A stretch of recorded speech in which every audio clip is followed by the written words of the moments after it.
Families lose belongings in fire. Governor General speaks highly of country's achievements.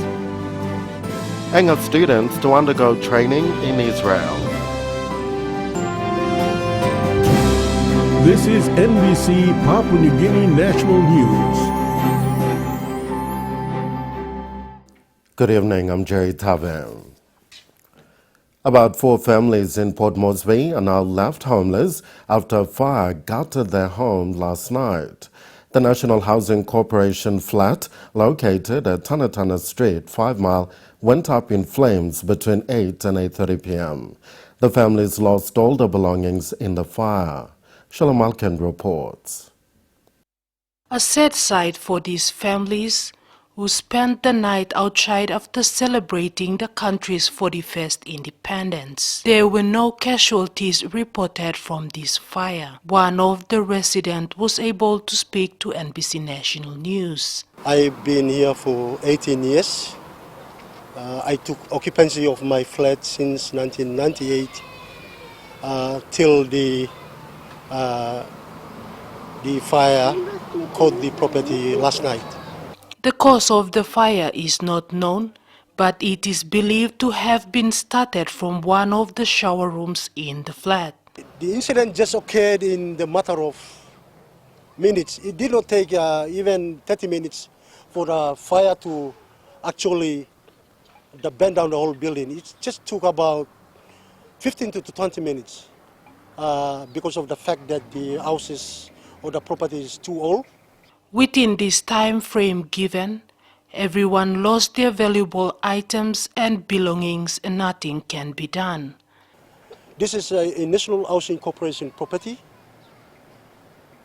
and this property is they are rundown properties. The corporation has never made an attempt to come and look into our needs, particularly the maintenance of the property. The PNG Fire Service couldn't be of any help due to lack of resources. They arrived on site several hours after the old building was caught up in flame. We took immediate steps by going down to the fire service at Boroko, but then we were advised that the vehicle was broken down 2 years ago. So they have to radio the Waigani Fire Service Station and Town Fire Service Station to come all the way to this particular property to give a rescue. But then at the time when they arrived, the house was already burned down. Sheila Malkin, NBC National News, Port Moresby. Meanwhile, Mr. Nano is calling on appropriate authorities and agencies in charge of public properties to seriously look into this matter. He is now appealing to the public to assist in any kind. We are just like this. We could not rescue any of our properties, valuable items. We ran out, and we are just standing like this with our clothes that we ran out. We are still wearing them.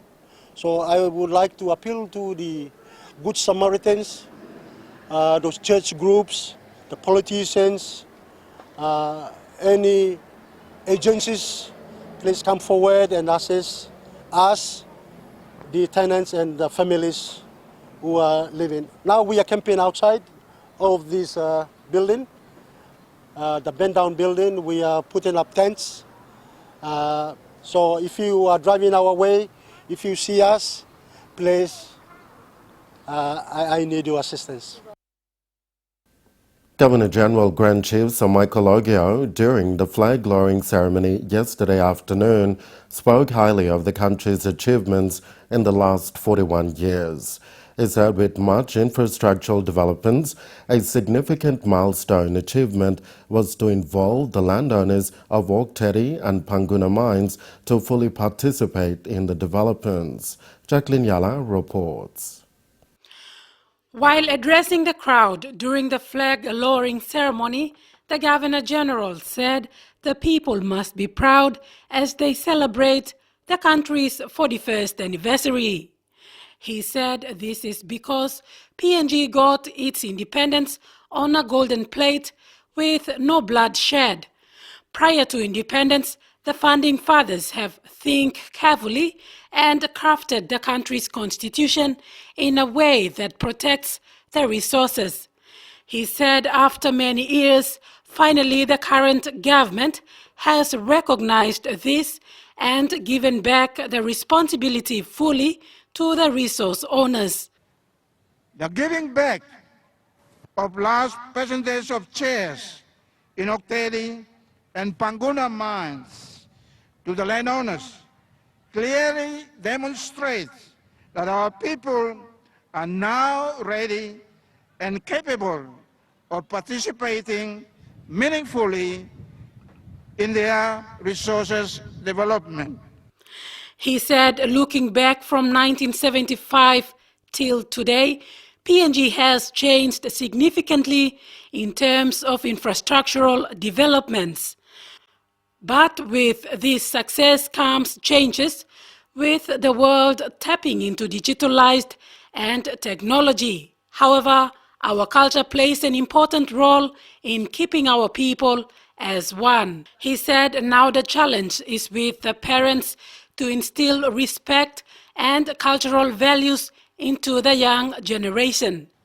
We must nurture those values in our children as the future of Papua New Guinea rests on their shoulders.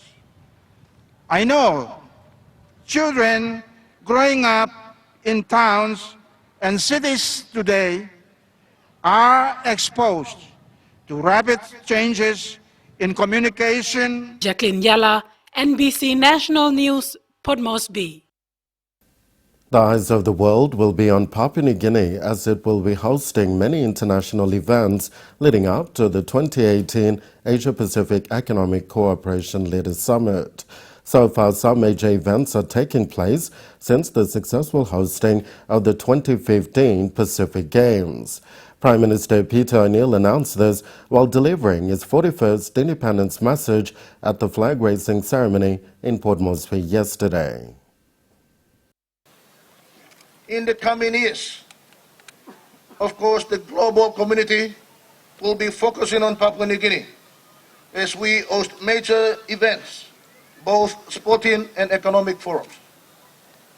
We welcome the world-class competition of the FIFA World Women's Under-20 Soccer Competition to be held here in Port Moresby in less than 2 months. We welcome our guests, and of course, this is another opportunity for us to showcase our country.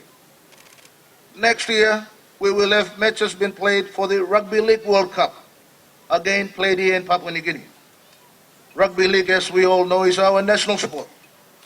We will have the chance to showcase our hospitality, friendliness, and diverse culture to the Rugby League world and beyond. And of course, in 2018, our country will host the APEC meeting where leaders of the 22 largest economies in the world will be here in Papua New Guinea. This is a unique opportunity to showcase to the leaders who control 50% of the global trade that Papua New Guinea is a country worth investing in. The general public in the nation's capital have been thanked for celebrating the country's 41st independence anniversary in a peaceful manner. NCD Superintendent Operations Brian Combe said the city was quiet except for 2 major incidents reported during yesterday's celebration. Shalom Alkin reports. The independence operations commence on Thursday and will end on Monday. This is to ensure celebrations leading up to the country's 41st independence celebration is safe and trouble-free. Yesterday, the country commemorated this event. In the nation's capital, the event started off with the flag-raising ceremony at the Independence Hill. Many gathered to witness this ceremony. It was a whole-day celebration. The general public has to be praised because there was no restriction of liquor ban of sort. But as you can see, people attitude seems to be changed a bit, where you can see they are drinking, more moderate drinkers now. So on the streets, they are drinking, they are sort of driving responsibly, not like past, which is something that it's a credit to our general public. Combe said only 2 major incidents were reported. The incidents of robbery, a stolen motor vehicle, and rape was reported. Otherwise, most offences were reported throughout suburban police station in the city were all drunk-related offences. Meanwhile, officers were deployed to man one of the hotspots in the city. The Gordon's Market, everyone knows that is the transit point of entry. Policemen have been deployed there, heavy presence, with members of the mobile squad, dog unit, and local police from Gordon's. They were deployed since Thursday, and they're still manning Gordon's Market until the end of this independence operations. It thanked the officers for their commitment in this operation. Sheila Malkin, NBC National News, Port Moresby. About 12 young students from Enga province are traveling to Israel for a 3-month training program. The training is an initiative of the Agro-Industry Investment Limited through the partnership of the Enga provincial government and Israeli agricultural investor. It is a 23 million kina project in the Sirunki area in Enga province that will benefit more than 80,000 rural people. Jacqueline Yala with this report. This will be the first time for most of them to travel to a foreign country or even out of the province. Well, thanks to the Enga provincial government and the Innovative Agro-Industry Limited in making this possible. Over 400 young people who have applied, only 12 of them were selected under a proper selection process to undertake the 3 months intensive agriculture training course in Israel. They will gain agricultural skills and knowledge and return to work at the Surunki AIC project in Enga as skilled employees of the project. They will also disseminate their skills throughout the community. The primary goal of the project is to grow potatoes, onions, carrots, strawberries and other vegetables in Surunki and supply them to the markets in PNG, including overseas. The students will also do practical work in specific industries in Israel. It will be training, combined training on hand. They'll be living and working in a kibbutz in Israel. For 5 days a week they'll be working at the different facilities in the kibbutz. If it's the open field, the orchard, the dairy, all kind of agriculture activities. But then we'll be focusing at the training and the learning on high-intensive agriculture, different irrigation, planning, ways of dealing with drought, frost, and other problems that are very unique to the highlands. They will go through also management, planning, and self-improvement lessons to be sample and leaders of the community and the future farmers in Enga province. Enga provincial government is the main drive of the program. While the construction of the Enga agro-industry has already begun, New Zealand and other countries have shown interest in importing fresh produce. Enga Governor Sir Peter Ipatas has described it as God's intervention to connect Enga province with Israel. This partnership to many Engans is seen as an intervention by God, and now we are seeing a strategy towards making our project sustainable, because these are the very people, the 12 students who will be actually going out to connect with the villages. And so you must have local knowledge, you must know the people, and of course communication is very important. So these are Engans who are being trained to actually help on small people. So the students also signed their code of conduct and contract. Ron Tandapu, their team leader, acknowledged Enga provincial government and the agro-industry for the initiative. We are very, very happy that the provincial government has came up with this initiative to introduce the new program. It's first of its kind in our province. Jacqueline Yala, NBC National News, Port Moresby. We now look at the weather preview with Evelyn. Thanks, Jerry. The weather in brief: cloudy and chances of showers and rain have been forecasted for most centers nationwide. Join me later in the bulletin for the details. For now, Jerry, it's back to you. Thank you, Evelyn.